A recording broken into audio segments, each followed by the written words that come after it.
গতকাল রাতে হচ্ছে যে আপনারা জানেন যে কাল হচ্ছে ছাত্রদল যেহেতু হলে সকল প্রকার রাজনীতি নিষিদ্ধের কথা 95% স্টুডেন্ট বলে, আর মাত্র হয়তো 5% বাও তাও গুণে পাওয়া যাবে কিনা সন্দেহ, তারা বলে রাজনীতি করবে, কিন্তু 95% স্টুডেন্ট চায় যে হলে কোনো ধরনের রাজনৈতিক গুপ্ত সুপ্ত রাজনীতি থাকবে না।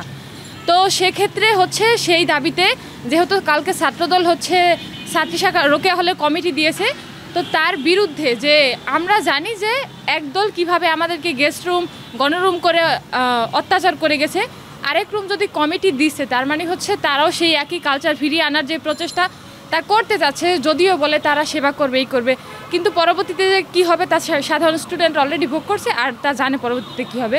তো তার বিরুদ্ধে এই কমিটি বাতিল করা হবে, এইটা হচ্ছিল একটা দাবি। আর ছিল হচ্ছে যে কমিটিতে যারা ছিল তাদের সিট বাতিল করা হবে এই দাবি। তারপর হচ্ছে কোনো হলে মানে হচ্ছে ঢাবিতে যতগুলো হল আছে তাতে কোনো রকমের কোনো গুপ্ত সুপ্ত রাজনৈতিক দলের অস্তিত্ব থাকতে পারবে না বা কমিটি তারা দিতে পারবে না, এটাই হচ্ছিল আমাদের মেইন দাবি। এটা কিভাবে বন্ধ করা যায় সেটা হচ্ছে আমাদের প্রশাসনের সমস্যা। যেমন কালকে আমরা যখন দাবি নিয়ে গেছি তখন আমাদের হল প্রশাসন, আপনি জাস্ট ভাবুন ওনাকে ম্যামকে মানে হচ্ছে প্রশাসনকে বলা হয়েছে যে আপনি এই 8 জনের সিট বাতিল করুন, কিন্তু মানে এমনও কথা আসছে যে আমি পদত্যাগ করতে পারবো কিন্তু এই সিদ্ধান্ত আমি নিতে পারবো না। তাহলে মেইনলি হচ্ছে আমাদের প্রশাসনের হলো সমস্যা, প্রশাসন পুরো জর্জরিত একটা অবস্থা। প্রশাসন যতদিন পর্যন্ত না ঠিক হতে পারবে, স্বতন্ত্র হতে পারবে, যদিও বলা হয় যে একজন মানে ভিসি উনি হচ্ছে স্বতন্ত্র ভার্সিটির ভিসি, ওনার হাতে সকল এখতিয়ার, যদি এরকম বলা হয় কিন্তু আমরা তার বাস্তবিক মানে যেই রূপ সেটা কিন্তু ভিন্ন দেখতে পাই। তো আমার মনে হয় যে এক্ষেত্রে যতদিন পর্যন্ত প্রশাসনের যেই দুর্নীতি বা সেটা ঠিক না হবে ততদিন পর্যন্ত আমার মনে হয় না সাধারণ শিক্ষার্থীরা চাইলেও এটা সলভ করা সম্ভব হবে। আমাদের মেইন কথা হচ্ছে আমরা কোনো ধরনের রাজনীতি চাই না। এখন সেটা ছাত্রলীগ আসুক, শিবির আসুক, আমরা দেখেছি যে ছাত্রলীগ বর্তমানে ছাত্রদল তারপর বাক্সা শিবির এদের সাথে মিশে আবার আসতেছে বা যাই হোক, তারা সেটা নিয়ে আমাদের কোনো মাথা ব্যথা নাই। আমাদের মেইন কথা হচ্ছে আমরা হলে কোনো ধরনের সুপ্ত গুপ্ত বা প্রকাশ্য রাজনীতি চাই না, এটাই হচ্ছে আমাদের মেইন। গতকালকে যে আন্দোলনটা হয়েছিল আমাদের হল থেকেও মেয়েরা বের হয়েছিল, আমিও বের হয়েছিলাম ইভেন। মেইনলি হচ্ছে আমরা যার জন্য আন্দোলন করছি রাজনীতির জন্য। রাজনীতি আসলে রাজনীতি ছাড়া দেশ চলে না, যেটা সত্য কথা, কিন্তু আমাদের দেশে যেটা হচ্ছে সেটা হচ্ছে বাজে রাজনীতি। মানে এটা পুরো জঘন্য, দুর্নীতি তো আছেই। তো এই কারণে আমরা কেউই আসলে চাচ্ছি না যে হলে আবার রাজনীতি জিনিসটা ঢুকুক, কারণ এই রাজনীতির দ্বারা দেখা গেছে অনেক মেয়েরা মানে অপকর্ম করতেছে, মানে তাদের ব্যবহার করতেছে, মানে ক্ষমতা দেখাচ্ছে, দখলদারিত্ব দেখাচ্ছে। অন্যান্য যারা সাধারণ ছাত্রী তারা দেখা যাচ্ছে বিভিন্ন সমস্যার মুখে পড়তেছে। আবার ইভেন দেখা গেছে এই রাজনীতির কারণে দেখা গেছে মেধা থাকা সত্ত্বেও সিট পাচ্ছে না অনেক মেয়েরা। তো এই জন্য আমরা এই রাজনীতি বিষয়টা আসলে চাচ্ছি না হলে, যার কারণে মেইনলি হচ্ছে গতকালকে মেয়েরা যার জন্য আমরা আন্দোলন করলাম, যে বাজে পরিস্থিতির জন্য যে জিনিসটা কাটানোর জন্য আমরা আন্দোলন করলাম ঠিক 1 বছর আগে, 1 বছর পর ঠিক সেই জিনিসটাই আমাদের ফেস করা লাগতেছে। এই কারণেই মেইনলি হচ্ছে মেয়েরা হচ্ছে আন্দোলন করছে গতকালকে, এবং আন্দোলন করে ভিসি স্যারের কাছে গেছে এবং মেবি নিষিদ্ধও করছে, ছাত্র রাজনীতি নিষিদ্ধ করছে হলে। আমাদের প্রত্যেকটা হলে হচ্ছে ছাত্র রাজনীতি শিবির থেকে শুরু করে প্রত্যেকটা দলের রাজনীতি আসলে নিষিদ্ধ করা হয়েছে। এর আগে আমার যারা সিনিয়র সেশন ছিল, আমি হচ্ছে 23-24 সেশন, তো সিনিয়র যারা সেশন তারা দেখলাম যে সিট মানে পাচ্ছে না। ইভেন আমি হচ্ছে আমার ভাগ্য আছেই বলা যায়, কারণ হচ্ছে 5-6 মাসের মধ্যেই হচ্ছে আমি সিট পেয়ে গেছি। দেখা গেছে সিটগুলো থাকা সত্ত্বেও হলের মধ্যে অনেক সিট থাকে, কিন্তু দেখা যাচ্ছে মেয়েরা কষ্ট করতেছে বিভিন্ন জায়গা, কারণ সবাই হচ্ছে বিভিন্ন জায়গা দিয়ে আসে। তো প্রথমে অবশ্যই এটা সহজ হবে না, হল থাকলে জিনিসটা অনেক সহজ হয়, কিন্তু মেধা থাকা সত্ত্বেও, মেধা তালিকা থাকা সত্ত্বেও তারা সিট পাচ্ছে না। তাছাড়া যারা রাজনীতির সাথে যুক্ত তারা আগে সিট পেয়ে যাচ্ছে, যেটা এখন আর পুরোপুরি নেই।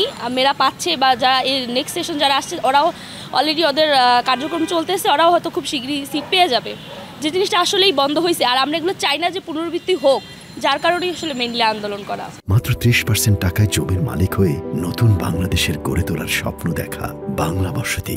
দুর্নীতি তো বাংলাদেশে খেয়ে গেছে, মানে বাংলাদেশ হচ্ছে অন্যান্য দিক থেকে, মেধা থেকে শুরু করে অন্যান্য দিক থেকে সব দিক থেকে আগানো। বাংলাদেশ মেধা রাখতে পারে না, এরকম অনেক সমস্যা আছে, যেটা আমি আসলে সেই সব বিষয়ে যেতে চাই না, কিন্তু এইসব কারণেই হচ্ছে বাংলাদেশ পিছিয়ে আছে।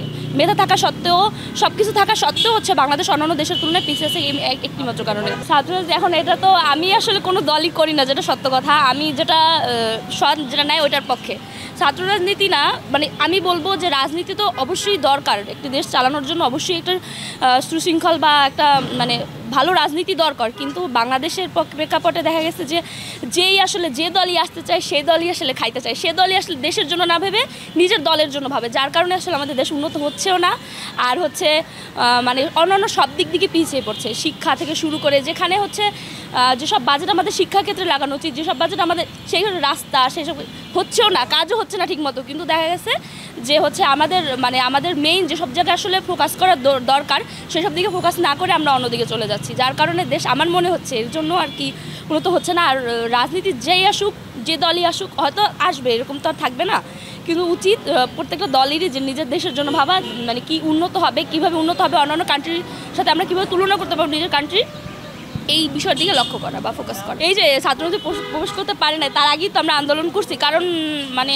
কথাটা বলাও কেমন লাগতেছে, 1 বছর আগে আমরা যার জন্য আন্দোলন করতেছি এখন আবার সেই জিনিসটা, এখন জানি না হয়তো যদি রাজনীতি এর সামনে যদি আসে, হল রাজনীতি বা ছাত্র রাজনীতি যদি আসে, তাহলে হয়তো সেরকমভাবে সুষ্ঠুভাবে বা যেখানে সব সাধারণ ছাত্রীর হচ্ছে নিরাপত্তা থাকবে সেরকম দিক বিবেচনা করে হয়তো তাহলে হলের কর্তৃপক্ষ যারা আছে বা আমাদের এখানে মেয়েরা যারা আছে সবাই মানে ভেবে চিন্তে হয়তো ডিসিশন নেবে। আমরা অনেক কষ্ট করে পড়াশোনা করে ঢাকা ভার্সিটিতে চান্স পেয়েছি, তারপরে হচ্ছে আমাদের চান্স পাওয়ার পরে হচ্ছে আমরা আবাসিক একটা ঠিকানা আমাদের ওকে হল, তো এই জায়গায় রাজনীতিটা আসলে আমার পক্ষের না আর কি, যে এক জায়গায় আমরা আসি অথচ এখানে আমরা রাজনীতি করে থাকতে হবে, বা একদল এসে আমাদের হচ্ছে চাপ ক্রিয়েট করবে বা আমাদের উপর মব জাস্টিস করবে, তো এই জিনিসগুলো হচ্ছে আমাদের পড়াশোনা হোক বা হচ্ছে অন্যান্য যে বিষয়গুলো আছে সেগুলোতে যে আমরা ক্ষতির সম্মুখীন হই।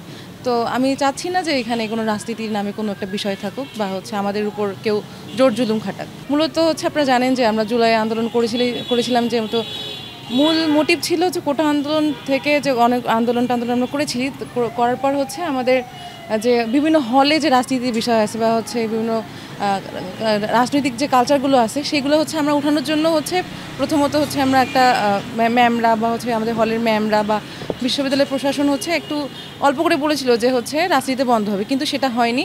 তারপর কালকে দেখলাম যে হচ্ছে ছাত্রদলের বিভিন্ন হচ্ছে কমিটি দিয়েছে, তো এই জিনিসটা হচ্ছে যখন দেওয়া হয় তখন তাৎক্ষণিক একটা প্রতিবাদ বা প্রতিক্রিয়া জানায় হল কর্তৃপক্ষ, যারা হচ্ছে আমাদের সিনিয়র জুনিয়ররা আছে, তারা হচ্ছে বিভিন্ন আন্দোলন বের করে হচ্ছে কালকে রাত্রিবেলা হচ্ছে আমাদের প্রথমে ম্যামদের সাথে কথা বলে, কারণ ম্যামরা একটু অল্প আশ্বস্ত দেয়, তারপর হচ্ছে তারা সেটা শিক্ষার্থীরা না মেনে হচ্ছে ভিসি স্যারের বাসভবনের সামনে হচ্ছে তাদের দাবিগুলো উত্থাপন করে।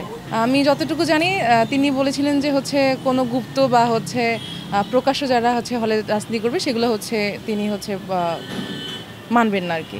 আমি বা আমরা যারা আছি তারা হচ্ছে একদম রাজনীতিতে পছন্দ করি না, তো হচ্ছে এরকম প্রতিবাদে আসলে আমরা চালাবো, আর আমরা চাই না যে এরকম রাজনীতি বারবার ফিরে আসুক। আমরা চাই যে যেন হচ্ছে আমাদের বিশ্ববিদ্যালয় অথরিটি বা হচ্ছে যারা বিশ্ববিদ্যালয়ে যারা বড় বড় নীতি নির্ধারক আছে তারা যেন হচ্ছে এই রাজনীতির মতো হচ্ছে কলঙ্কিত ব্যাপারগুলো হচ্ছে আমাদের হলে যাতে না ঢোকায়, এটাই আমার চাওয়া।